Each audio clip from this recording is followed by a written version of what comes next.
gunowners.org. That's gunowners.org. Join today.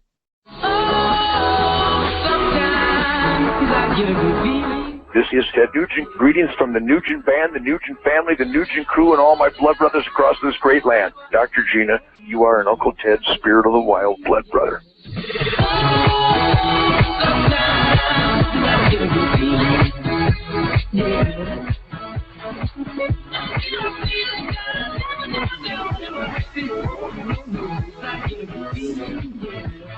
Well, you are listening to the Dr. Gina Show.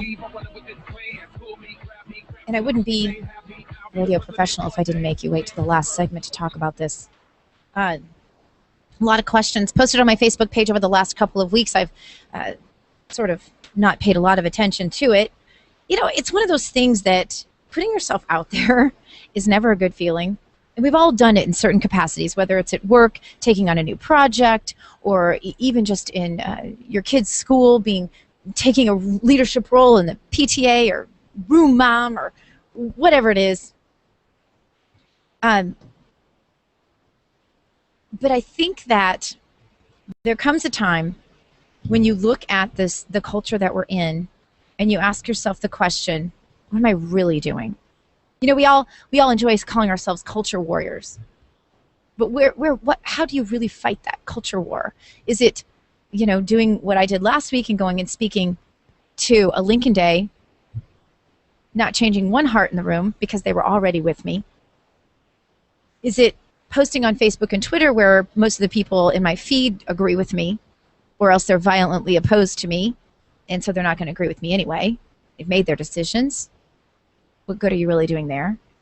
Is it going to CPAC and preaching to the choir every single day about the minutia of conservatism? I don't know. I mean, we can tell ourselves we're warriors, but what does it really mean to be a warrior? And I had to come face to face with that question. And so the first question people ask me, why would you engage in a reality show? Well, I came to California to engage in the culture war.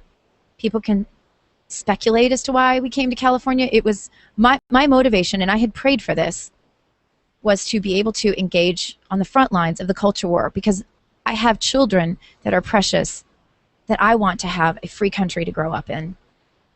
So my question back to those people who would ask why I would do this is, why would I not do this? Anytime I have a platform, I'm going to take the opportunity to fight for what I believe in. Can't very well call yourself a culture warrior and then be afraid to engage in the battle. Conservatives understand that this is a spiritual battle. And if you were truly a warrior, then you were born for this. So then people say, well, what about your kids? And I'll get to that. But I want to say one more thing about this battle that we face. You know, Andrew Breitbart, I said this yesterday on Reardon's show on KMOX, Missouri, that Andrew Breitbart said that we can't win the political battle unless we first engage in and then win the culture battle. So how exactly, conservative, do you plan to do that, is the question that I had to ask myself. And I might be wrong. I leave that out there. I'm not always right. All my decisions are not always right.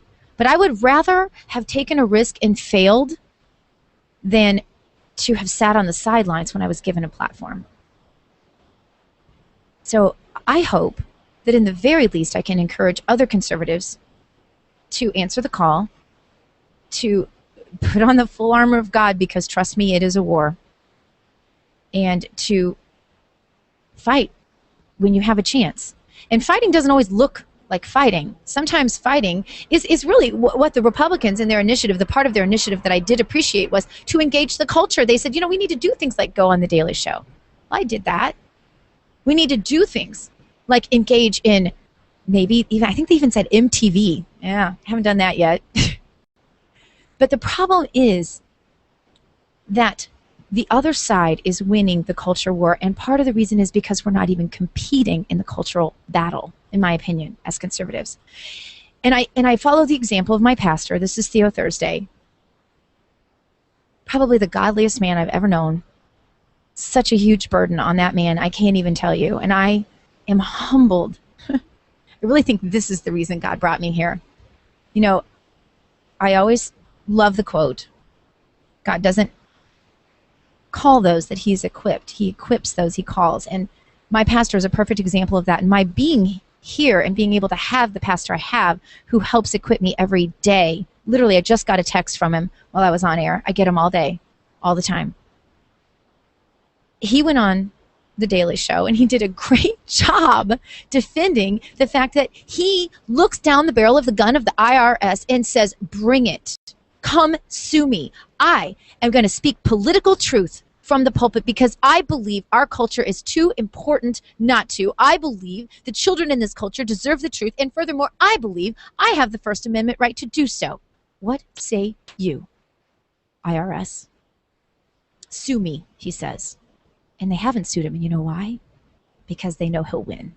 Because it is his First Amendment right. And they just use the whole tax-exempt thing as a scare tactic for wimpier pastors who don't have the spinal cord to stand up to them like my pastor does. So I watched him.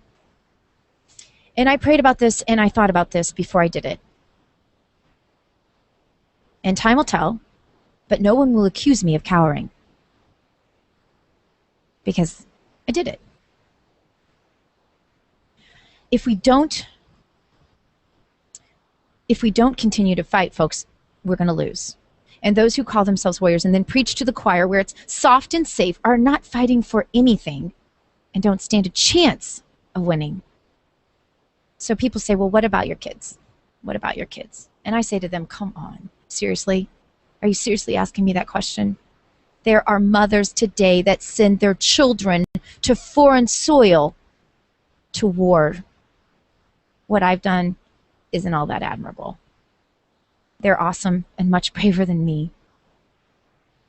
But I will never shy away from a platform to talk about why I love my God and my country, why I homeschool my children, why I teach my kids to engage in politics.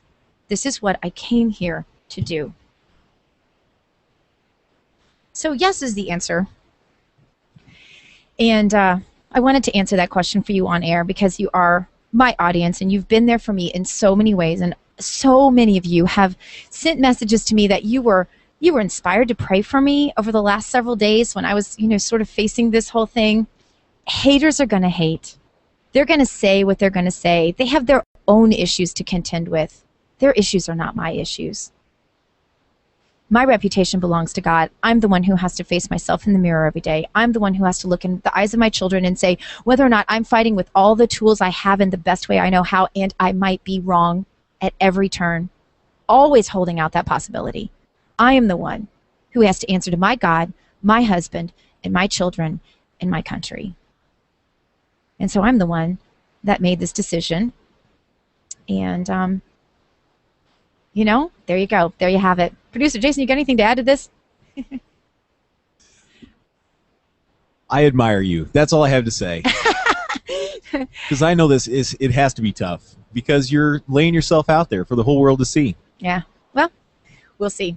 Anyway, appreciate you tuning in today. K-Talk 1650 or Doc G TV. Tune in with us tomorrow. Life does start here on the Dr. Gina Show. You go boldly now. No matter what it takes, you live the truth.